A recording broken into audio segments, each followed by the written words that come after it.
I don't know about you, but for me, a big part of becoming an artist, wanting to become an artist, was to bring fantastical worlds to life. To take a fantasy world, a science fiction world that was living in my imagination and make it feel as if I could go walk around in that place, that it was real. And this is what I saw from the great comic books, illustrations, animations, films that I was so inspired by. The problem is this is a big challenge. It's often one of the major challenges. How do you draw scenes? How do you make sure that the art that you're creating is really interesting? What I found is I actually had a lot of fundamental misconceptions about what this involved. A big part of that was thinking that you always needed to be drawing something really interesting in order to make it look good. What I learned was how to leverage a lot of the fundamental aspects of picture making, especially as it relates to depth and dimensionality, and get to a point where I could make any scene interesting. And this is one of the things that often I think we don't appreciate early on, is that a good cinematographer, a good photographer can kind of take any old thing, and through lighting, design, taking the right photo of it, you can make anything into art. It's just a matter of leveraging and understanding how to make a great picture. In this video, what I want to do is walk you through my journey towards really understanding how to do that. Looking at some of the early examples of my work where I was not quite getting this right all the time. And this can be super frustrating. If you are starting out and sometimes you make an image and it's like good, sometimes you make an image and it's just completely flat and miserable and doesn't work. This can be so frustrating. We're just going to look at some images in Photoshop, look at some books, and we're going to talk about how to make even a really boring idea really interesting. Because if you can make a boring thing interesting, then you can for sure make something that is really cool even more interesting. Alright, welcome to the Drawing Codex. My name is Tim McBurney. I've been a professional working artist for over 20 years, and on this channel, we're all about drawing cool stuff from our imagination, embracing the challenge of drawing, and mastering the craft of line and color illustration. Now, if you'd like to learn more about line and color illustration, the same style that I create all my comics and illustrations in, you can check out my free quick start guide. It's aimed to get you up and running quickly in Photoshop, developing your own simple, reliable line and color process. It's free. The link will be in the description. Go check it out. Early on in my artistic development, maybe not right at the beginning, but after I'd sort of figured some things out, what I found is like I could make some images work pretty well. And I would often be dealing with this struggle, which is when I had a cool idea for an image, when I was dealing with something that naturally had a lot of dimensionality, a lot of drama to it, that I was able to kind of make that work. This is a good example where I think this was done in 2004, and I have a cool scene. I have a kind of battle where it looks like these guys are trying to capture this creature, or maybe they have captured it and it is sort of breaking free, and they're on the side of a mountain, and there's kind of an epic cool cloud scene behind them, right? It has kind of natural drama to it. You're looking at a lot of natural depth cues, which is you're looking out at a vista, and it's really interesting. And there's obviously a lot of great overlap. I made a video recently on the channel talking about telling the story of depth, and that's a lot of what we're doing here. There's a lot of overlap within the frame. I've got major sense of atmosphere, and you can kind of see that this is a cool vista. The problem is that what I would find is when I kind of didn't have that, it would all kind of fall apart. And not just like fall apart a little bit, but fall apart a lot, right? Like it would really go badly. And I'm showing you here as well, like things that kind of tended to work, right? There was a lot of things that just flat out kind of failed, and, you know, I've kind of like buried them somewhere. They don't exist anymore. But here again, you can see this is like a pretty epic scene that I've got here. I've got this big scene, this big epic panorama, cool double page sort of top spread. And this like works okay. Again, there's lots of issues here where I feel like I could enhance the sense of depth. But this is what I was dealing with. It was like, I could actually get to a point where I could make a lot of these scenes semi-interesting. But then what would happen, and what was often blocking me from becoming the kind of professional artist that I wanted, where I felt like I had the career stuff really sorted, was that sometimes if I didn't really think this through, I would often end up with this kind of problem where like this bottom panel has a sense of depth and dimensionality to it. It does feel as if there's some interesting stuff happening there, but then I've sort of got these ideas, which is just clouds. And I really wasn't taking control of and thinking about how to make this an interesting shot, how to make this an interesting idea. I wasn't adding the depth cues that I needed. I wasn't telling the story of depth here. I wasn't adding enough dimensionality. And so often what you find is like, if you aren't able to think through how to take a particular shot or a particular illustration or a particular idea and make it look really interesting, then no matter what you do, like no matter how much you paint, it won't work. So you can see here that I wanted to draw these kind of floaty clouds and make it painterly, but I just didn't really know how to construct that scene to make it interesting. I wasn't thinking about adding more foreground elements. Here I could easily have moved this building into the foreground more, made it larger, and I could have created much more depth within that cloud. Likewise here, no amount of painting or making it feel dynamic or like trying to make it sketchy would kind of save this panel. It just kind of didn't really work as far as I'm concerned. There wasn't a good sense of foreground, middle ground, background. It was hard to tell what was going on. The cloud is not overlapping itself. And so often I would just be facing this issue where I kind of thought, and there's other examples here, but I kind of just had this feeling that for me, I was just the kind of artist who created more dynamic work. And really all I needed to do was find jobs that just let me draw cool stuff as opposed to all this other boring stuff. And I feel like this was a real limiting belief, right? This was something that was really holding me back. And it was only when I really doubled down on the fundamentals of picture making that I was able to kind of solve some of these problems. And this didn't always happen, but something that really helped me personally on my journey was the first comic book project that I really did at a high professional level was the Seven Pirates book. And in this case, I was actually working with storyboards from another artist, the amazing Jérôme Lereculey, who was a very experienced comic book artist and is, still making amazing comics today. And he basically did the storyboard. And that's a whole another story.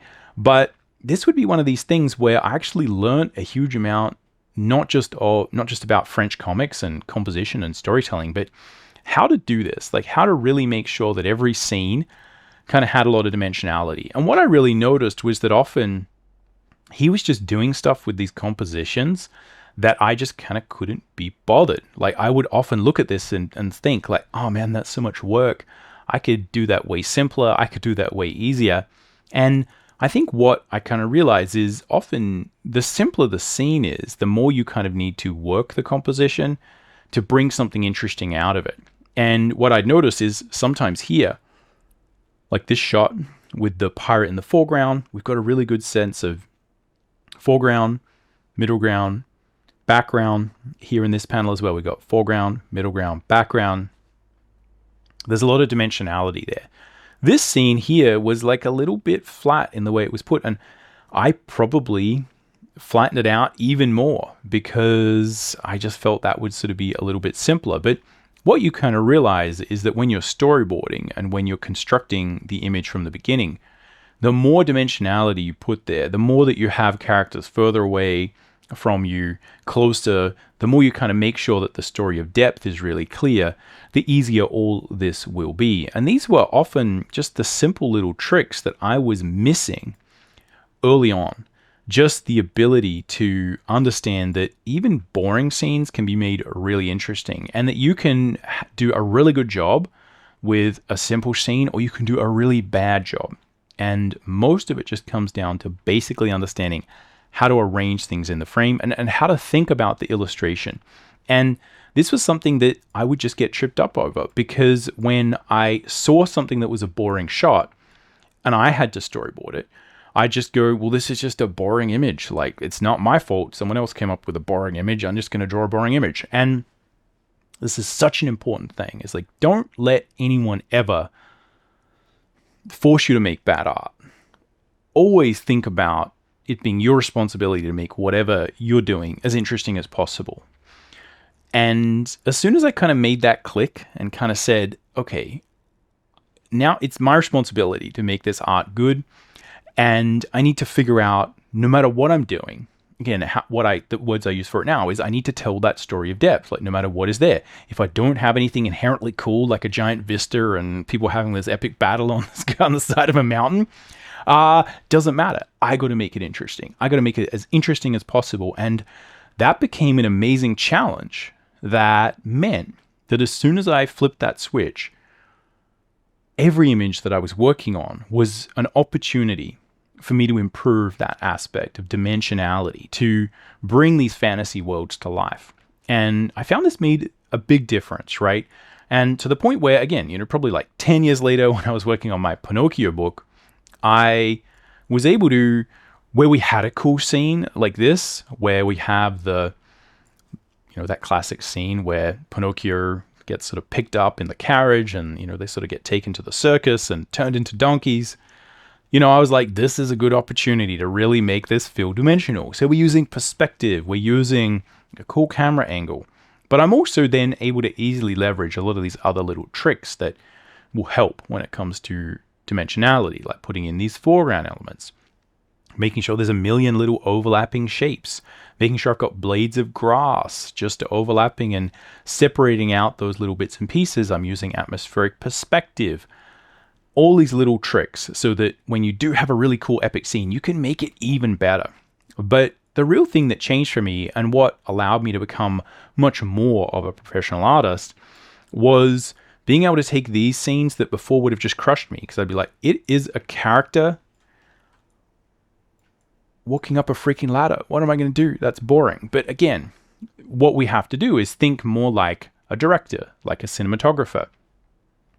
How do I shoot that? What angle can I use to at least give that some dimensionality, to make that as interesting as possible? And I would say, like, look, I could probably, the more I build these skills, the more I can look back and be like, oh man, there's so much more I could have done to make that a really interesting shot. But even here, and this is something where, again, like you, as an artist, you can start to really study all forms of art, because you understand when you flip this switch and say, it's now my responsibility, you kind of got to go looking for places to find solutions. And, I would look at great directors and cinematographers, people who would, make the Wes Anderson films. Like Wes Anderson as a director is very flat, and I just look at the kind of things they would do. And I would try and do similar things, where here we have a very flat shot. This is not interesting. I'm not adding a lot of dimensionality. We want to kind of show, and the story dictates that, like, it's just Pinocchio kind of sitting there on his own. You can kind of see he's like tentative, but I'm making sure to say, well, let's see where he is on the ground plane. Let's add some silly little cobblestones. Let's make sure there's maybe some grass growing between the cobblestones. Let's put a plant. Let's make sure that he overlaps the background in an interesting way. So even with this scene, even within the scene, I've got a foreground, a middle ground, and a background, essentially. And I'm able to expand the depth, create something sort of interesting. Think about the abstract composition, the lines that are kind of leading. There's like an organization to this. And this was the stuff that early on I was just shying away from, because I just felt as if these were boring panels and I just needed to get rid of them until I could draw a really cool picture. And the reality is, this stuff is what actually allowed me to do these big epic scenes in a much more interesting way. And this carried on to basically all of the art that I was doing, where if you look at this scene, mostly it's just me applying those same little tricks that I would use for little panels. I have a whole bunch of different characters at different sizes. You can sense the depth within the scene. I have some perspective, but like, it's not that good, trust me. Like, it's okay, but that's not what is really selling this image. What's selling this image is the feeling of depth, of overlap, of making sure I add atmospheric perspective. I think about the dimensionality within the scene. Yeah, it's a lot of work. There's a lot of different bits and pieces here, but what really clicked was also, again, having these different shots where we can tell the story of the Pinocchio log getting kind of turned into Pinocchio. and just thinking about the different angles that I wanted to have with it. And these were angles that were in the script, right? Like David Chevelle, the writer who was adapting Carlo Collodi's classic Pinocchio, was like, we kind of want to view it from Pinocchio's perspective. So we're kind of looking up at the character and just constantly being able to solve those problems and create something that felt like it had some dimensionality really kind of helped a lot. And we'd also have scenes like this that before would have just sort of made my life completely miserable, where you have an over the head shot where there's not a lot of foreground, you just kind of got to draw a bunch of stuff. But the way that you make this interesting is just overlapping shape, just making sure there's a constant sense of depth, one thing overlapping another. And this gives you something to do, to think about how to arrange those frames. So really flipping that switch and going from thinking about my job as, oh, I just sort of draw cool pictures and, you know, that's kind of it, to thinking about this as my primary responsibility to always make it interesting, means that, you know, when I have a really cool scene or something that obviously has a really strong narrative element to it, that I'm just able to easily add all these kind of little elements. And I think this made a huge difference to my career. Just being able to understand that you can make anything interesting, and often the way you do that is by practicing on every single image you do, and often tackling more mundane, boring images so that you can really build that muscle. Because as I said, if you can make a really boring shot interesting, it's so much easier to then make something that has characters fighting monsters and all this kind of stuff. It allows you to kind of think through that, and then also take it to a whole nother level and really think about making it illustrative, making interesting color, making statements. If you build depth and dimensionality and composition and these basic picture making things into everything you do, it means that everything has a baseline of dimensionality and it just all kind of happens automatically. So that's the story of how I journeyed from being a little bit confused about what my role was as an artist to flipping that switch and really taking responsibility for making anything and everything as interesting as possible. I haven't given you a lot of tactical advice about what to do there, but what I'll do is link down a couple of videos in the description, such as this one on how to plan your backgrounds and really think about setting up some of those scenes. It talks about that panel that I was showing you in Pinocchio. If you check that out, that might give you some more tactical advice. So check out those videos if you want some real kind of what to do tactical stuff. But I thought this would be a good way of talking about often the things that are really holding us back, which are less technical and more mindset. They're more a matter of us understanding what our role is. And as soon as you just kind of often take responsibility for that, let me know whether that makes sense for you. Let me know whether this is something you're going to do now. But once you do that, it opens up a lot of possibilities. And I find that often the real skill is going to develop when you do a lot of reps. And when I started drawing comics and every panel that I thought was boring, I had to try and make it interesting. Like, it's exhausting. Like, sometimes I failed. Sometimes I did okay. Sometimes I really kind of found something interesting. But the more repetitions I got at that, the easier and more effortless it was for me to really start bringing these fantasy worlds to life, because I was just automatically trying to think about at every point in time, how do I make this interesting? How do I add depth? How do I make this as visually intriguing as possible? Because that is ultimately what is going to bring those fantasy worlds to life. So anyway, if you haven't already, check out this video on backgrounds. It talks about a lot of the things we discussed here, but in a much more practical way. And yeah, other than that, catch you around. Happy drawing.